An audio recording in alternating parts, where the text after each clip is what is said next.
Bonjour et bienvenue pour cette deuxième leçon qui concerne ce grand chapitre sur l'humanisme et les réformes. Et on va voir aujourd'hui une leçon un petit peu compliquée, ce qu'on appelle les réformes religieuses. Donc je l'ai intitulé L'homme à la mesure de son créateur, Luther et la réforme. On va expliquer tout ça, vous inquiétez pas. Donc, quels sont les bouleversements religieux du XVIe siècle en Europe? C'est surtout ça qui va être, vous devez comprendre, que l'Europe du XVIe siècle va connaître de grands changements au niveau de la religion. C'est ce que l'on va voir, avec une place là aussi de l'homme beaucoup plus importante. Alors, ce qui va nous servir de fil conducteur à cette leçon, c'est un tableau ici, un tableau d'un peintre allemand qui s'appelle Luca Crana, vous avez ici en bas, et il est très représentatif de la grande réforme religieuse qui va se dérouler au début du XVIe siècle. Alors, vous le remarquez, tout d'abord, ce tableau est organisé par une symétrie axiale qui coupe l'œuvre en deux, comme pour montrer deux éléments qui s'opposent. Justement, c'est ce que l'on va devoir démontrer et que je vais vous expliquer dans la leçon. Alors, le titre du tableau nous donne aussi une indication, la vraie et la fausse église. Donc, la partie de droite de ce tableau représente l'Église catholique, et vous le voyez d'une manière peu positive, assez négative, avec beaucoup de désordre, beaucoup de choses qui n'ont rien à voir avec un phénomène religieux. Et la partie de gauche, on va le voir, représente cette nouvelle Église, cette Église réformée qui va apparaître au XVIe siècle. Mais on va faire les choses petit à petit, on va voir en analysant différents éléments de ce tableau, voir qu'est-ce qui distingue ces deux formes d'église, vous allez voir. Je précise bien, c'est église avec un E majuscule, communauté des frères. Alors, si on s'intéresse d'abord à cette partie droite du tableau, donc je l'ai dit, on observe beaucoup de choses, un grand désordre, et des hommes d'église qui font tout sauf leur devoir religieux et qui sont occupés à des activités très éloignées de la religion. On va prendre 3 ou 4 exemples de cette scène, de ces scènes, de cette partie ici, pour montrer ce que ce tableau dénonce, parce que ce tableau va dénoncer quelque chose. Alors, première partie, c'est cet ensemble ici, on va zoomer, pour voir que des hommes d'église, on voit ici des moines avec leur tonsure, qui sont autour d'une table de jeu, en train de s'amuser, de jouer, et vous avez un personnage étrange déguisé, une sorte de personnage de carnaval, qui est là pour faire la fête et s'amuser, et qui entoure ces hommes d'église. Un petit peu surprenant, des hommes déguisés à une table de jeu, et en train de s'amuser avec un homme déguisé, une espèce de moine là aussi, déguisé en personnage de carnaval. Ça fait pas très sérieux tout ça. Et ce que dénonce l'auteur de ce tableau, c'est des hommes d'église sans morale et qui sont attirés par le jeu. Deuxième exemple, deuxième zoom sur une partie du tableau, celle-là va être très importante pour la suite. On voit des hommes d'église, des moines ici, en train de manier de l'argent. Avec de l'argent, vous avez des grandes bourses d'argent, coffres, des pièces de monnaie ici. Si on zoome, que font-ils? Eh bien, c'est là où je dois expliquer dans cette partie du tableau. C'est un système mis en place par l'Église catholique qui s'appelle les indulgences et qui enrichit l'Église. Au début du Moyen Âge, l'Église met en place ce système qui permet aux fidèles de pardonner leurs péchés en échange d'une somme d'argent. C'est-à-dire, si vous avez fait un péché, quelque chose de mauvais, eh bien, vous allez payer ce qu'on appelle des indulgences, donner de l'argent, et ainsi l'Église vous pardonne du péché que vous avez fait. Ce qui montre bien le poids énorme qu'exerce l'Église sur les hommes dans cette société de la fin du Moyen Âge. Donc, c'est un double objectif et un double intérêt, ce système-là.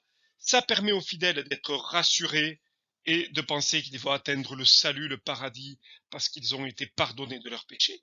Et d'un autre côté, l'Église s'enrichit avec ce système des indulgences et vit, j'allais dire grassement, vit très bien de ce système-là et s'enrichit. Vous voyez que là, on est très éloigné d'un homme d'église qui doit être proche des plus pauvres, qui doit vivre dans la modestie. Eh bien, pas du tout. Les hommes d'église du XVe et XVIe siècle, l'église catholique, vivent dans l'opulence et dans la richesse. Et là aussi, c'est ce système qui est critiqué par l'auteur du tableau. Et on voit ici un homme qui tient ce qu'on appelle les indulgences, ce petit papier signé par un prêtre, moine, un curé, qui dit, ben voilà, tu as payé une somme d'argent, donc tu es pardonné du péché que tu m'as avoué, mais en échange, il faut donner de la monnaie. Troisième partie de ce tableau chez Zoomé, ben ici on voit non pas un Dieu qui pardonne, non pas un Dieu qui protège, mais un Dieu qui punit. Vous voyez Dieu ici qui lance des espèces d'éclairs, de foudre sur les hommes qui ne pratiquent pas bien la religion. Donc ça, ce n'est pas un Dieu d'amour, c'est un Dieu de punition qui met en place. Voilà ces trois éléments qui sont critiqués, qui sont mis en exergue dans ce tableau ici, avec voilà elle se zoome sur ce Dieu qui punit et qui n'est pas un Dieu d'amour ici représenté. Donc une autre partie du tableau, la dernière, va être aussi elle, très intéressante puisqu'on voit un moine ici sur une chaire, c'est-à-dire l'endroit où il organise la prière, et en zoomant un petit peu, on s'aperçoit que au-dessus de ce moine, vous avez un petit diable qui est représenté pour montrer que il ne fait pas bien les choses, il ne fait pas bien son métier. Donc vous avez dans cette partie droite du tableau beaucoup d'éléments qui critiquent et qui sont très sévères à l'encontre de l'Église catholique du XVe et du XVIe siècle. Donc c'est ce que l'on va pouvoir noter dans la trace écrite. À la fin du XVe siècle, les humanistes dénoncent certains agissements de l'Église catholique. Les curés sont jugés ignorants, sans morale et aimant l'argent. Les évêques sont critiqués pour leur train de vie princier, c'est-à-dire très riche dans l'opulence. Aussi, au début du XVIe siècle, le pape Léon X, qui a besoin d'argent pour faire construire la basilique Saint-Pierre à Rome, met en place le système des indulgences, système que je vous avais expliqué, qui enrichit l'Église et qui va être utilisé pour construire la basilique Saint-Pierre de Rome. Donc la définition d'indulgence, dans l'Église catholique, pardon des péchés accordés en échange d'une somme d'argent. Vous voyez, tout ça n'est pas très moral, et si vous avez lu une partie, le livre de Rabelais, peut-être vous l'avez lu en français, qui s'appelle Pantagruel, vous avez aussi dans ce livre un petit peu une moquerie, une dénonciation des agissements de l'Église catholique. Alors maintenant, on va devoir s'intéresser à un personnage. Un personnage va critiquer cette manière de faire des prêtres et des curés catholiques, c'est Martin Luther.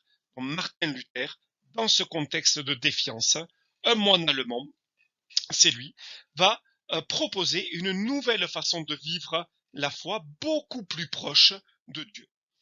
Il va mettre en place et écrire un livre qui s'appelle les 95 thèses. Il va protester contre le pape Léon X et contre ce système notamment des indulgences qu'il considère totalement immoral pour des gens d'église.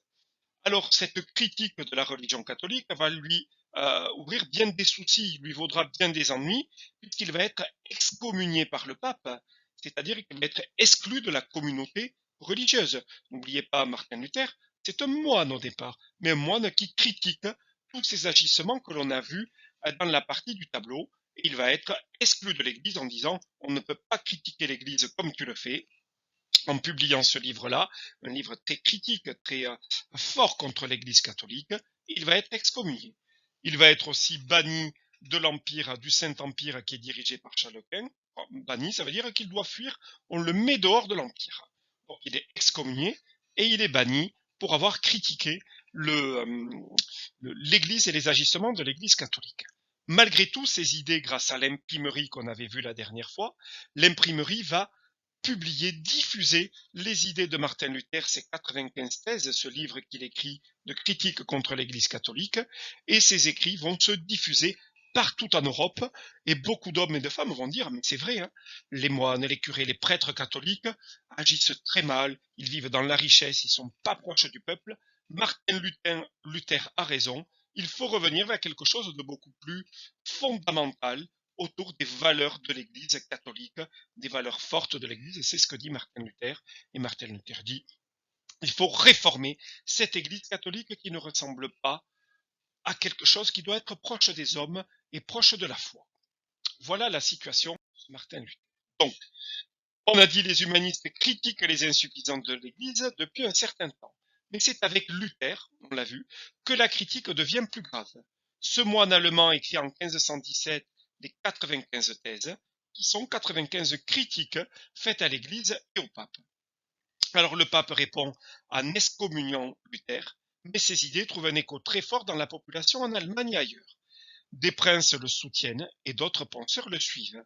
Vous avez Calvin en France, qui va être le disciple, j'allais dire, de Luther, et qui va avoir pour rôle de diffuser les idées de ce monde allemand sur le territoire français.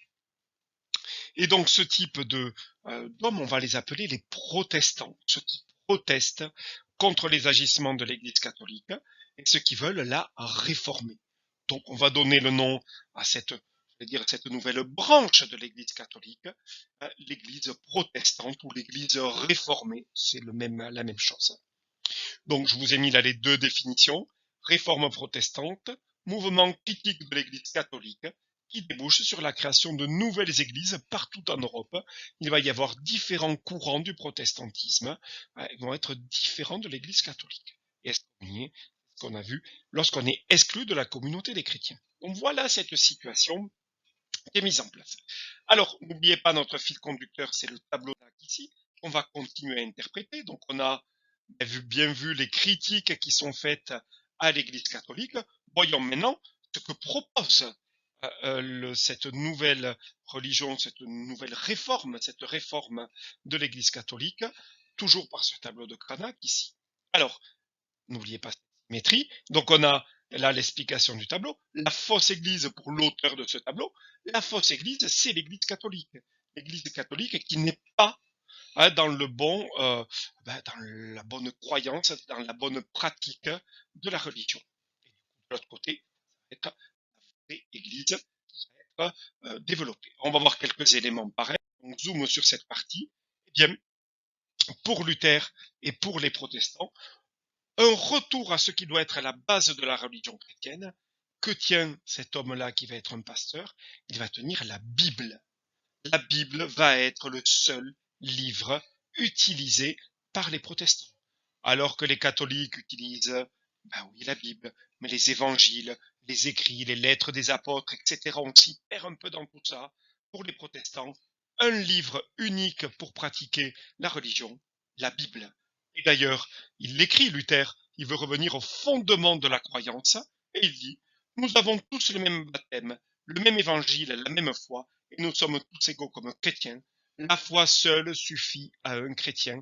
Il n'a besoin d'aucune œuvre, d'aucune pratique, de rien d'autre pour assurer son salut. C'est-à-dire pas besoin de payer des indulgences, pas besoin d'offrir des dons à l'Église catholique. Priez, lisez la Bible, ça suffit à la foi. Et c'est ce que représente bien ici cet homme d'église protestant qui va être un pasteur avec la Bible qui est le livre unique. Deuxième élément, et plusieurs éléments qu'on va voir dans ce tableau aussi, deux éléments que j'ai ciblés, puisque les protestants vont revenir à deux sacrements, alors que l'Église catholique en a sept sacrements, la confirmation, la communion, le baptême, le mariage, l'extrême-onction, etc. Beaucoup de sacrements. Pour les protestants, deux sacrements uniques sont essentiels pour pratiquer la foi. Vous les reconnaissez peut-être, le baptême et la communion. Point final. On n'a pas besoin de choses pour affirmer les protestants. On le voit bien ici avec l'appui sur deux sacrements, le baptême et la communion, c'est-à-dire l'Eucharistie, le partage de l'hostie. C'est les deux seuls sacrements qui vont être utiles pour les protestants. Donc, on le voit bien, pour l'auteur de ce tableau, la vraie Église, l'Église réformée, se situe là. Cette réforme mise en place par Luther. Donc on va pouvoir le noter. Les églises réformées se distinguent de l'Église catholique sur le plan de la croyance, des pratiques religieuses et de l'organisation. Les protestants ne reconnaissent que deux sacrements, le baptême et la communion. L'architecture des lieux de culte est aussi très différente. Les protestants prient dans un temple et on va voir les différences qui existent entre protestants et catholiques. Donc il y a des différences importantes que je vous ai mises sur ce tableau.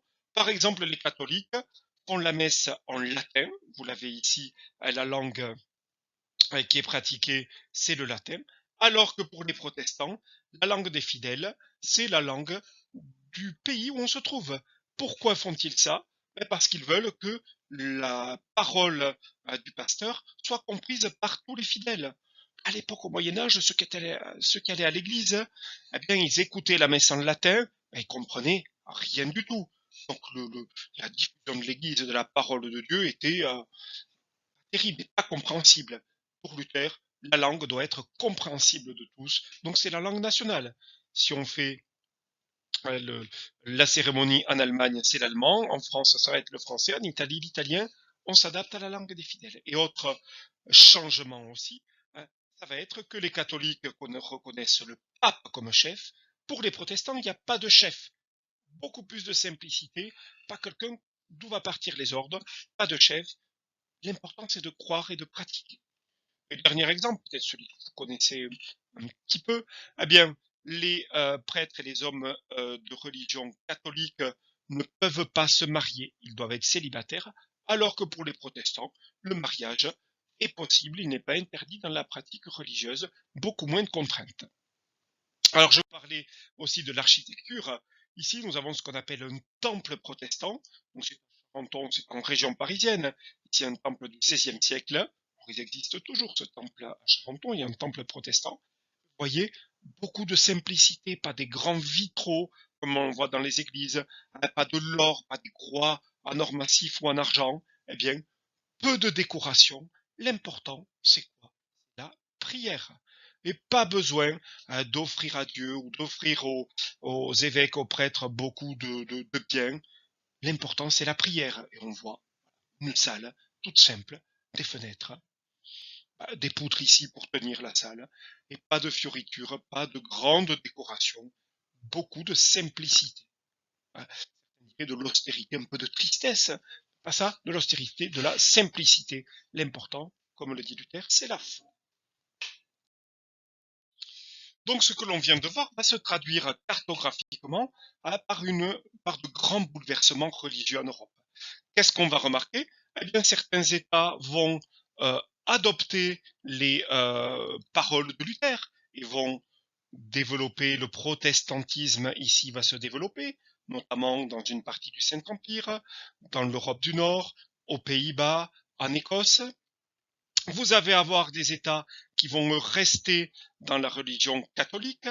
Vous allez avoir certains États, ça va être le cas de la France, où vous allez avoir un espace, des zones où le protestantisme va se diffuser.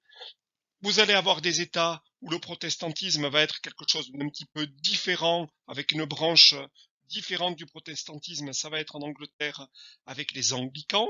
Et vous avez toujours, on l'avait vu, vous l'aviez vu en début d'année, les orthodoxes, toujours présents, et les musulmans, notamment en Turquie, toujours présents. Donc vous avez une Europe religieuse qui devient de plus en plus complexe. Alors qu'il n'y avait que catholiques, musulmans et orthodoxes, eh bien on va rajouter une nouvelle, je vais dire, branche religieuse avec les protestants, et ces protestants qui vont aussi se diviser en de nouvelles branches, les anglicans et les protestants traditionnels. Donc c'est cette complexité religieuse que vous allez me traduire en complétant la carte que j'ai mise sur la fiche en pièce jointe. Donc vous vous aidez de la carte qu'on a vue précédemment, vous la complétez. Alors j'ai mis, pour vous simplifier les choses, les pointillés pour pouvoir colorier les différents éléments. Vous mettez la légende avec catholique, protestant, anglican, etc. Ici, en rouge, vous avez les limites du Saint-Empire. Alors, elles ne correspondent pas tout à fait aux limites de la carte que vous avez vue, mais vous ne laissez pas perturber par ça. Moi, ce qui m'intéresse, c'est que vous me traduisiez la complexité religieuse du XVIe siècle avec catholiques, protestants, orthodoxes, musulmans pour l'Empire ottoman, anglicans. Cette complexité religieuse, je dois la voir là. Donc, ça, à faire pour la prochaine fois. Ceux qui viennent à l'école la semaine prochaine, on corrigera ça et on verra ça ensemble.